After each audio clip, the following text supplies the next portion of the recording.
Ketergantungan mutlak pada asupan narasumber menjadikan jurnalis setali tiga uang sebagai staf humas. Bukan kata saya ya, teman-teman wartawan ya. Ketergantungan mutlak pada asupan narasumber menjadikan jurnalis setali tiga uang sebagai staf humas. Wow. Lebih tegas lagi, corong penguasa. Jurnalis tidak menjalankan kewajiban memantau kekuasaan. Bukan cuma staf humas, tapi jadi corong kekuasaan.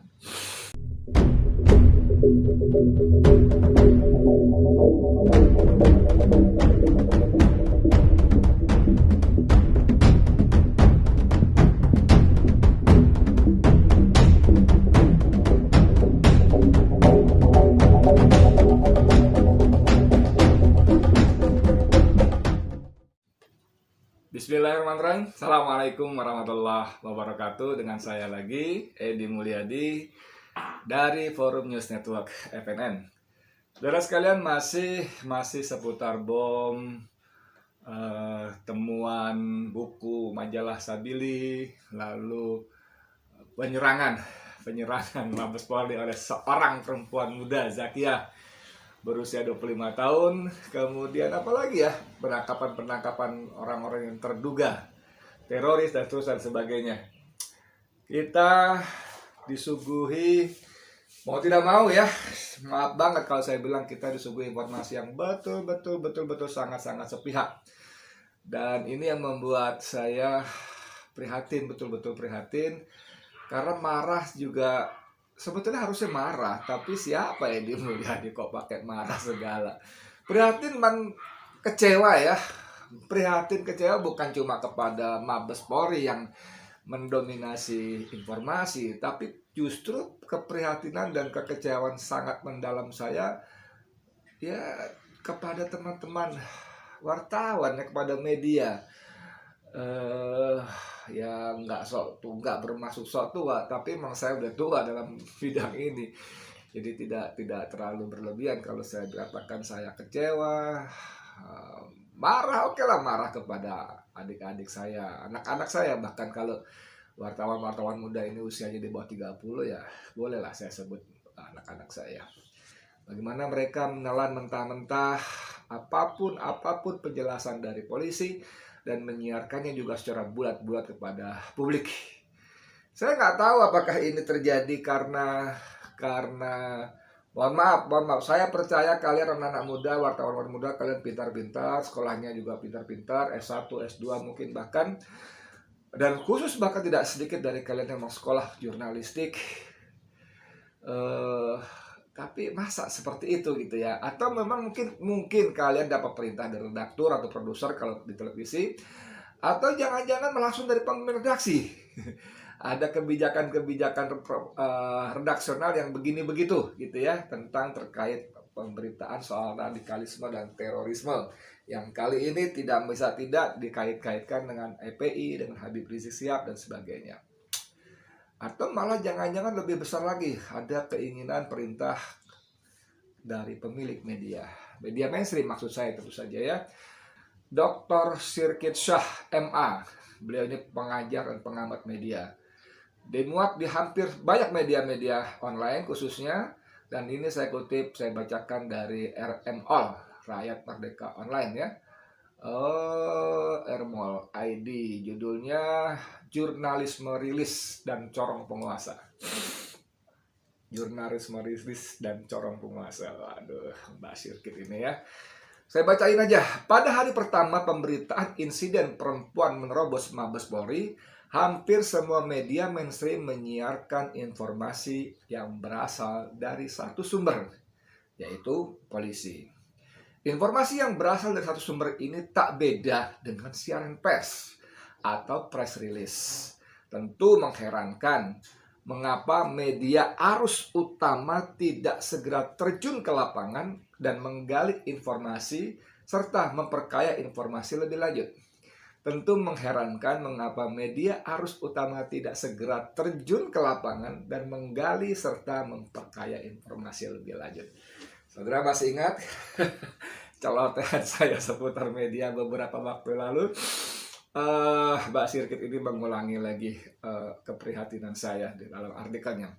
Kabar-kabar samping dari sumber berbeda, independen, dan pengamatan murni warganet kemudian memunculkan beberapa kejanggalan atas peristiwa tersebut. Tulisan ini tak bermaksud mematahkan siaran pers pihak kepolisian, melainkan hendak menganalisis alur dan struktur pemberitaan yang tampak kehilangan spirit jurnalisme. Gimana nih? Oke, saya baca terus saja. Pertama adalah penggunaan bahasa yang kurang tepat. Diksi kalimat dalam judul dan isi berita seperti perempuan menyerang Mabes Polri. Mabes Polri diserang. Terjadi baku tembak. Terdengar bombastis. Jadi menurut Mbak Sirkit ini, judul-judul atau diksi pilihan kata seperti perempuan menyerang Mabes Polri. Mabes Polri diserang. Terjadi baku tembak, itu sepertinya terdengar sangat bombastis. Tidak sesuai fakta di lapangan berdasarkan video yang beredar. Begitu juga istilah lone wolf terorisme. Ini istilah yang disebut oleh Kapolri Jenderal Sigit mengomentari perempuan muda Zakiyah yang konon katanya menyerbu markas besar kepolisian Republik Indonesia. Lone wolf terrorism yang dikenalkan untuk menyebut teroris yang bekerja sendirian terkesan merendahkan martabat polisi. Kata Mbak Sirkit nih ya, Mas polisi ya, bukan kata saya. Saya cuma bacain artikelnya aja. Emangnya itu markas kelinci? Gitu. Kenapa disebut sebagai tadi merendahkan martabat kepolisian? Justru, kata dia, si perempuan seperti domba nyasar ke sarang serigala. Ya, matilah dia. Kata Mbak Sirkit begitu ya. Dalam video, hanya tampak seorang perempuan mondar-mandir seperti tak tahu akan berbuat apa. Beberapa polisi lari, bersembunyi, atau menghindar melihatnya. Lalu dar, perempuan itu langsung ditembak mati. Ya kalau kita lihat videonya yang beredar secara luas, memang perempuan itu seperti orang linglung, bingung ya. Dia membawa map kuning, ada tas hitam yang kemudian kita ketahui begitu dia jatuh, ditembak, dia datang menghampiri pos polisi, lalu mondar-mandir gitu, tiba-tiba tangannya mengacungkan begini-begini. Dari balik samping polisi, pos polisi ada dua polisi nongol sebentar, lalu bersembunyi lagi. Dari belah sini ada seorang laki-laki, entah polisi apa, bersembunyi lagi. Lalu perempuan itu mondar-mandir begini, agak surut ke belakang dan pasti tikungan trotoar itu, dar dia jatuh. Jangan seperti kata Mbak Sirkit tadi, perempuan ini tidak seperti sedang menyerang, apalagi menyerbu polisi. Bahkan dia seperti domba yang sasar di sarang serigala. Matilah dia, katanya. Kabar yang beredar kemudian adalah siaran pers kepolisian bahwa sang perempuan itu diduga teroris dan diduga menyerang markas besar polisi. Dahsyat sekali. Perempuan bawa airsoft gun, saudara. Airsoft gun itu ya tetap tidak sebut sebagai pistol api ya, senjata api beneran sungguh-sungguh, tapi lebih sorry banget seperti mainan aja. Bayangkan seorang perempuan muda, linglung, nggak tahu mau ngapain, datang bawa airsoft gun, pistol mainan, lalu berita menulis markas polisi diserang. Menyerang markas besar polisi. Dan media menulisnya bulat-bulat. Apa kata polisi? Wartawan media arus utama tidak tampak berusaha melengkapi dengan meninjau ke lapangan, mengajukan banyak pertanyaan. Dengan siapa perempuan itu datang? Siapa yang mengantar? Mengapa KTP tidak ditinggal di pos depan? Mengapa aparat tidak menangkapnya? Siapa keluarganya? Mengapa dia baru membuat Instagram sehari sebelumnya? Apakah dia melek digital sehingga bisa membuat Instagram? Dan masih banyak lagi pertanyaan lainnya. Pada hari kedua pasca insiden, polisi baru memberi informasi jati dirinya, tempat tinggalnya, keluarganya, dan menemukan jejak barang bukti ideologi radikal. Tanda kutip ya. Menemukan jejak barang bukti tanda kutip ideologi radikal yang hanya berupa kaos bertuliskan FPI dan surat wasiat. Tidak ada jejak pembuatan bom atau bukti kontak atau jaringan ISIS atau apalah gitu. Surat wasiat juga yang beredar di media sosial itu kan lucu juga, ada surat wasiat Mabes Polri, ada surat wasiat jenderal Gereja Katedral di Makassar yang dibuka dengan kalimat-kalimat hampir sama dengan sapaan-sapaan yang sama oleh konon dua orang yang berbeda di dua daerah yang dipisahkan ribuan kilometer jaraknya, dengan kertas yang mungkin sama. How come gitu loh? Dan ini media mainstream tidak melakukan verifikasi, tidak menguji informasi dari polisi, menelan bulat-bulat dan menyiarkannya penuh-penuh kepada publik, pada masyarakat kita. Pada hari kedua insiden, udah tadi ya, kehilangan nalar kritis. Di titik ini jurnalis mestinya langsung mendatangi keluarga ZA, mewawancarai keluarga dan para tetangga. Ini tidak dilakukan jurnalis. Jurnalis terima beres informasi dari polisi, termasuk polisi yang baik hati. Kenapa pada hari ketiga menyantuni keluarga korban dengan membawa sembako sebagai tanda duka? Jadilah yang berkembang jurnalisme rilis pers. Duka keluarga ini bukan hanya karena salah satu anggota keluarganya tewas ditembak polisi, tetapi stigma yang tertempel teroris, atau yang ditempelkan, kalau saya menyebutnya bukan tertempel, ditempelkan sebagai stigma teroris. Stigma pada orang yang sudah mati yang tidak bisa membantah, dan stigma pada keluarga besarnya. Zakia teroris. Keluarga itu dikatakan oleh publik keluarga teroris. Ibunya dikatakan ibu dari teroris. Bapaknya dikatakan bapak teroris. Kakak adiknya dikatakan saudaranya teroris. Teroris, stigma. Dan itu adalah suatu duka yang tidak kalah besar dan pedihnya dari kehilangan nyawa orang yang dicintai anggota keluarga itu. Stigma. Inilah sebetulnya tugas jurnalis. Tugas utama jurnalis adalah menyampaikan kebenaran. Ini artikel dari buku dari Koflak dan Rosenfeld tahun 2002. Itu bisa dilakukan dengan menelusuri jejak sebelum dan sesudah insiden. Karya jurnalistik tak cukup hanya dengan menjawab 5W 1H.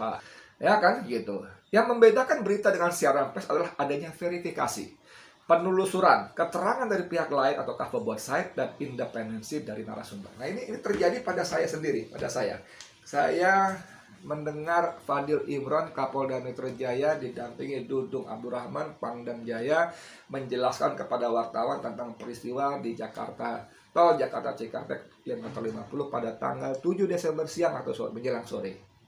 Dijelaskan bla bla bla bla, ada barang buktinya, ada polis, ada pistol berjajar, ada peluru-peluru yang kemudian menurut para pengamat ini nggak match antara pistol dan pelurunya, kaliber dan sebagainya. Dan semua saya ulangi tadi, semua media menulis apa kata Fadil Imron. Full. Dengan bumbu-bumbu tadi, ada running text, ada apa sih namanya disebutnya, sub-judul yang tampil di televisi itu. Dan saya atas izin Allah datang ke lokasi pada hari kedua setelah peristiwa. Saya lakukan verifikasi lapangan, saya bertanya kepada saksi-saksi di lapangan. Saya melihat lokasi bagaimana segala macam, hasilnya tidak sama persis dengan penjelasan Fadil Imron, bahkan banyak yang berbeda. Misalnya Fadil Imron mengatakan ada 10 teroris menyerang polisi, terjadi baku tembak, lalu polisi mengambil tindakan tegas dan terukur, yaitu menembak mati, 6 mati, 4 melarikan diri. Potong cerita ini saja tidak saya jumpai di lokasi berdasarkan keterangan dari para saksi yang saya tanya di sana. Tidak ada Pak tembak-menembak, saya hanya mendengar 2 kali tembakan, dor-dor. Mobil itu datang sudah dengan ban yang terkelupas, tinggal peleknya saja. Masuk dari pintu masuk rest area kilometer 50. Lalu apalagi, bagaimana mungkin secara logika ada 10 orang, 6 mati, 4 pergi, melarikan diri. Mobilnya seperti apa? Mobil muat berapa? Menurut keterangan FPI, tiap mobil hanya berisi 6 orang. Lalu yang 4 itu naik di sebelah mana? Kan begitu mestinya. Nalar wartawan itu kan bertanya seperti itu. Kemudian disebut melarikan ke sebelah mana? Di sini jalan tol, mobil ratusan ribuan berlalu dengan kecepatan sangat tinggi. Di sini tidak mungkin orang lari. Lari kemana? Dan apalagi seperti disebutkan oleh para saksi di sana, dari sore itu sudah banyak polisi di situ. Dan itu sesuai dengan laporan utama majalah Tempo, dari sore sudah banyak polisi. Jadi nggak masuk akal. Ini yang saya maksud tadi, wartawan kita, mohon maaf, tumpul naluri jurnalismenya. Harusnya melakukan verifikasi dan sebagainya. Bertanya pada sumber-sumber yang lain. Ketika saya dipanggil Bareskrim karena liputan kilometer 50 saya, dan saya hari pertama tidak datang, lalu saya sudah sampaikan melalui WA kepada nomor yang tertera dalam surat panggilan saya katakan bahwa saya tidak bisa datang, mohon maaf, karena kadung terlanjur ada kegiatan lain. Itu dengan mengutip sumber polisi, media banyak menulis Edi Mulyadi mangkir, gila nggak?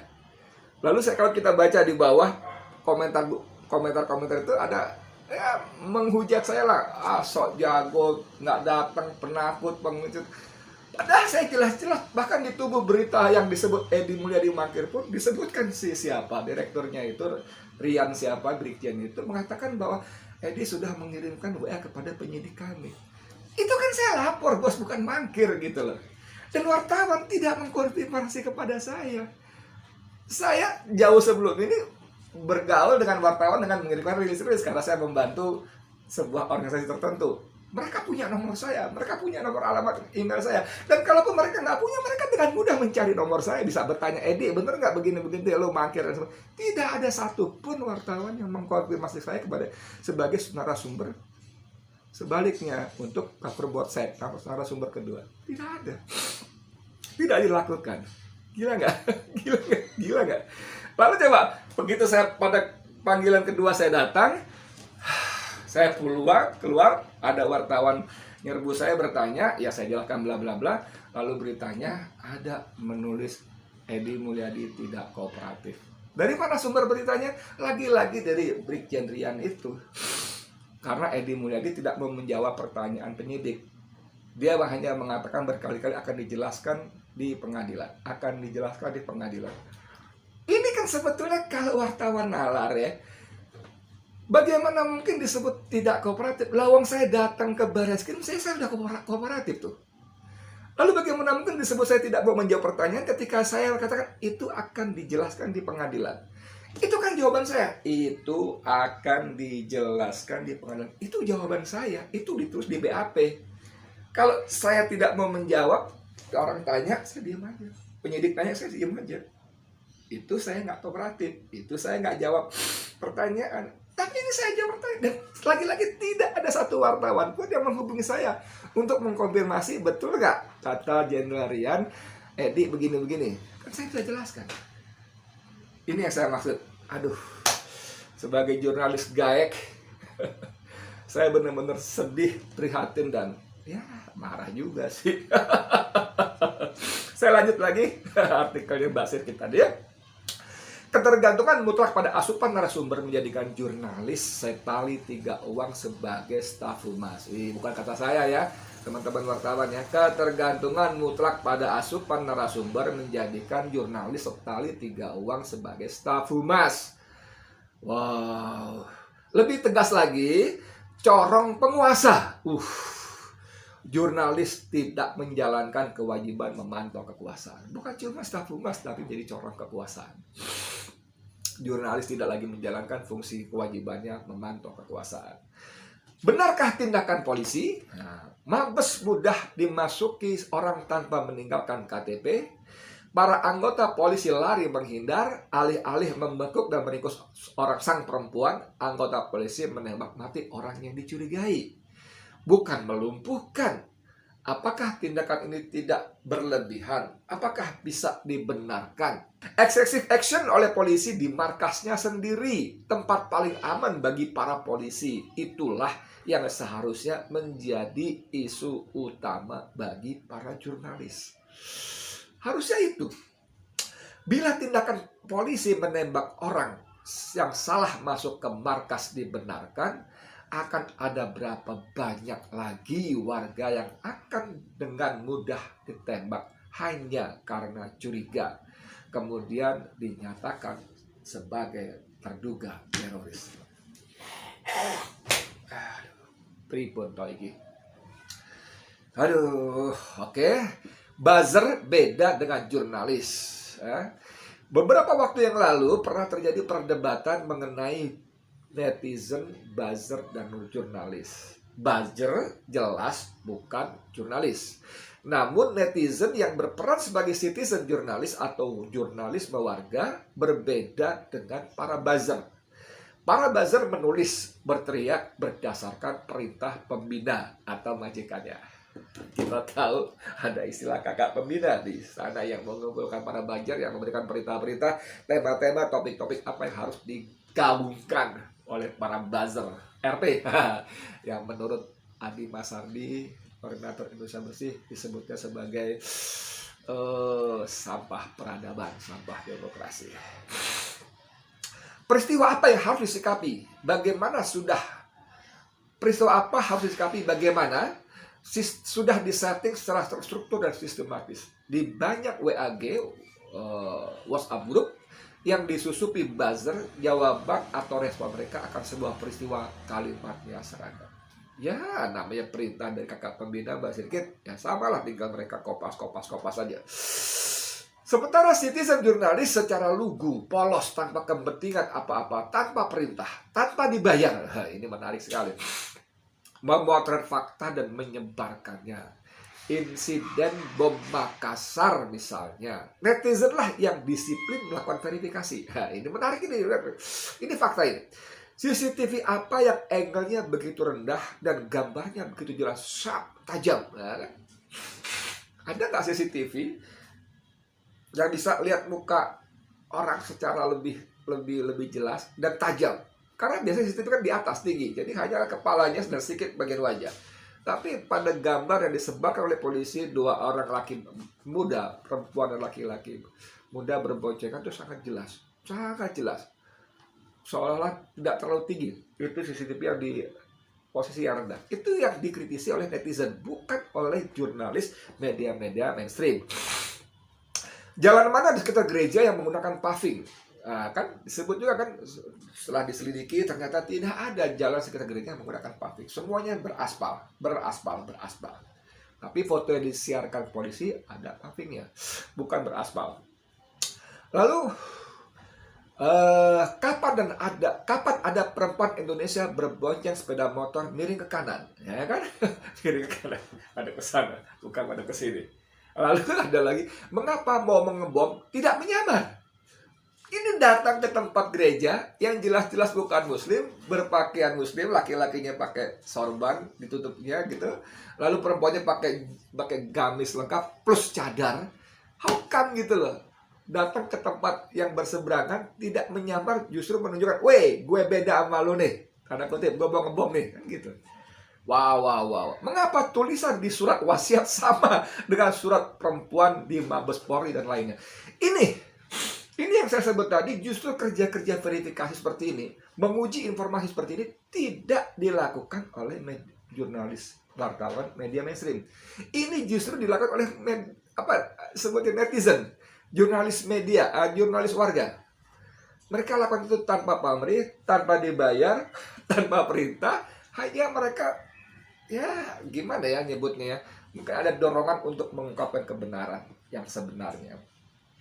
Ini adalah effort para netizen untuk mematahkan narasi tunggal kepolisian. Sayang sekali, spirit atau ruh jurnalisme semacam ini tidak ada dalam kinerja jurnalis media arus utama mainstream. Saya tidak menghakimi bahwa jurnalis Indonesia makin tumpul cara berpikirnya. Saya hanya menangkap bahwa jurnalis Indonesia makin tertekan, makin harus banyak berkompromi, dan makin tidak bebas mengeksplorasi peristiwa. Ini sebuah konsekuensi zaman, sebuah pengorbanan profesional di era rezim yang mendominasi wacana sosial politik di Indonesia. Matinya nalar kritis jurnalisme pers tak lagi menjadi watchdog. Watchdog itu secara bahasa anjing penjaga, tapi kita bisa pahami sebagai pengawas, pemantau. Itu sebabnya orang sebagian percaya bahwa pers adalah pilar keempat demokrasi setelah eksekutif, yudikatif, dan legislatif. Pers adalah pilar keempat. Dan ini, dibunuh pelan-pelan oleh para pelakunya sendiri. Yang saya Tidak tahu persis apa penyebabnya. Karena secara kualitas individu, saya yakin adik-adik wartawan ini, anak-anak saya wartawan ini pasti hebat. Secara individu. Pintar, cerdas, gesit, energik. Ya kan? Apakah mereka seperti ini karena perintah dari redaktur atau produsernya? Atau dari pemretnya? Atau ada kepentingan pemilik media? Kita sama-sama tahu bahwa pemilik media mainstream terutama adalah para oligarki yang menempel pada kekuasaan atau memiliki kekuasaan lewat partai-partai politiknya. Dan kita tahu apa yang disebut dengan framing media, ya. Nanti tadi sepanjang tadi buku ditulis oleh Muhammad Fadila Zain, Kezaliman Media Massa Terhadap Umat Islam, Framing Negatif, Pemutarbalikan Fakta dan Fitnah Terhadap Agama dan Umat Islam. Nah kan, ada memang media seperti ini. Ada, nanti beberapa bisa ditampilkan screenshotnya. Dan kita sangat prihatin. Saya sebagai salah seorang jurnalis yang sedih, prihatin, marah. Tapi bisa apa loh, lo kan bukan siapa-siapa. Ya sudahlah, begitulah potret media kita. Seperti Mbak Sirkit bilang, jurnalisme rilis atau corong muasa. Ngeri sekali. Sekian dari saya Edi Mulyadi untuk Forum News Network. Assalamualaikum warahmatullahi wabarakatuh.